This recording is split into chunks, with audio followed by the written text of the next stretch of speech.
हरे कृष्णा। सनातन दिव्यता में आपका स्वागत है और मैं हूं पदम गुप्ता। श्रीमद् भागवत कथा की श्रृंखला में अष्टम स्कंद में भगवान का मत्स्य अवतार का प्रसंग है। आइए सुनते हैं। शुक्रदेव जी ने कहा, परीक्षित, महर्षि वशिष्ठ ने कहा है कि ऐसा पुरुष ना कभी हुआ ना होगा जो परमेश्वर की महिमा का अंत पा सके। यूं तो भगवान सबके एक समान स्वामी हैं, फिर भी वे गौ, ब्राह्मण, देव, साधु, वेद और धर्म की रक्षा के लिए अनेक शरीर धारण किया करते हैं। पिछले कल्प के अंत में ब्रह्मा से वेद को हयग्रीव नामक दैत्य ने चुरा लिया। भगवान ने हयग्रीव को मृत्युदंड देने के लिए मत्स्य अवतार लिया। उस समय सत्यव्रत नाम का एक राजा तपस्या कर रहा था।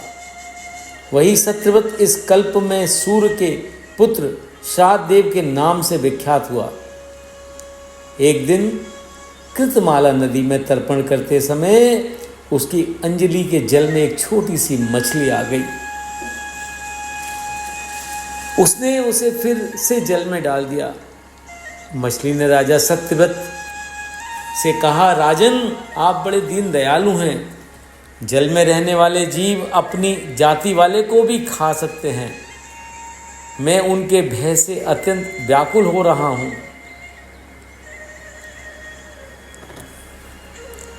आप मुझे फिर इस नदी के जल में ही क्यों छोड़ रहे हैं? उन्होंने उस मछली को अपने पात्र के जल में रख लिया और अपने आश्रम पर ले आए। वहाँ एक रात में वे मछली इतनी बढ़ गई कि अब कमंडल में उसके लिए स्थान ही ना रहा।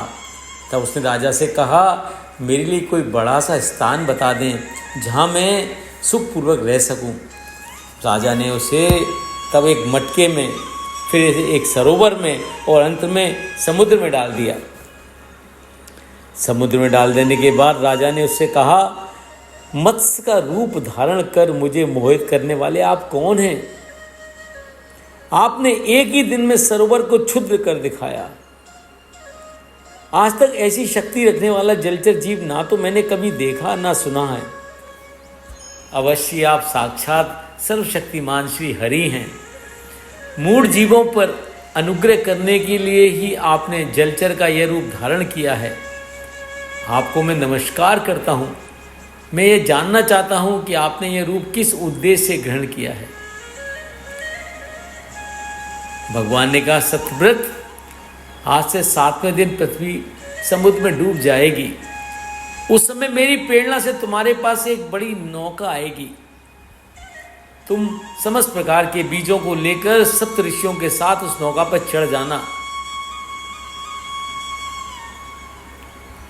उस समय सब और सागर ही सागर लहराता होगा। मैं इस रूप में वहां आकर तुम्हें उपदेश दूंगा। तब तुम मेरी वास्तविक महिमा और परम तत्व को ठीक ठीक जान सकोगे। राजा सत्यव्रत को यह आदेश देकर प्रभु अंतर्ध्यान हो गए। राजा सत्यव्रत उस समय की प्रतीक्षा करते हुए भगवान के चरणों का निरंतर स्मरण करने लगा, चिंतन करने लगा। वे प्रलय काल भी आ पहुंचा। राजा ने देखा कि समुद्र अपनी मर्यादा छोड़कर बढ़ा आ रहा है और प्रलय काल के भयंकर मेघ घोर वर्षा करने लगे हैं। देखते ही देखते सारी पृथ्वी डूबने लगी। इतने में राजा ने देखा कि वे नाव भी आ पहुंची। वे सब धान्य और दूसरे बीजों को लेकर सप्त ऋषियों के साथ उस पर सवार हो गए। सबने एकाग्रचित से भगवान का ध्यान किया। उसी समय मत्स्य के रूप में भगवान प्रकट हुए। उन्हें देखकर राजा सत्यव्रत ने उनकी स्तुति की। प्रभो, संसार के जीवों का आत्मज्ञान अविद्या से ढक गया है। इसी कारण वे संसार के अनेक क्लेशों से पीड़ित हो रहे हैं। पर जो आपकी शरण में पहुंच जाते हैं वे आपको प्राप्त कर लेते हैं।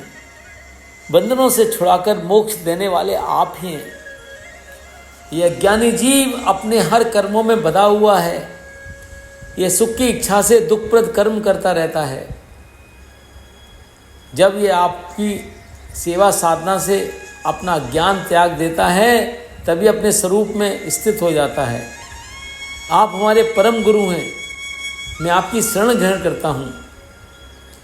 शुक्रदेव जी कहते हैं, परीक्षित, जब राजा सत्यव्रत ने इस प्रकार प्रार्थना की तब मत्स्य रूपधारी पुरुषोत्तम भगवान ने उन्हें आत्म तत्व का उपदेश किया।